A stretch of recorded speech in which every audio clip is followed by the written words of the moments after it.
চুপচাপ নিজের জায়গায় বসে থাকবে। যাক বাবা, এই ক্লাসটা শেষ হলো।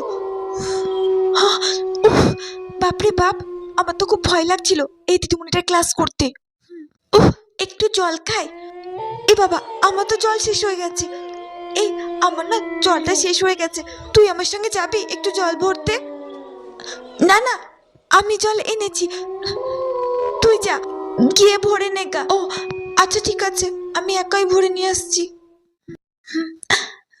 আমি এবার টিফিনটা খাই, খুব খিদে পেয়েছে। আরে জল ভরা কলটা কোথায়? নতুন স্কুল, আমি তো কিছুই চিনি না, আর কাউকে তো দেখতেও পাচ্ছি না যে জিজ্ঞাসা করব। ওই দিকটাতে মনে হচ্ছে জল পড়ছে, ওদিকটাতেই কল হবে। যাই যাই, জলটা ভরে নিয়ে আসি। ওই তো কল, এখান থেকেই ভরে নিই।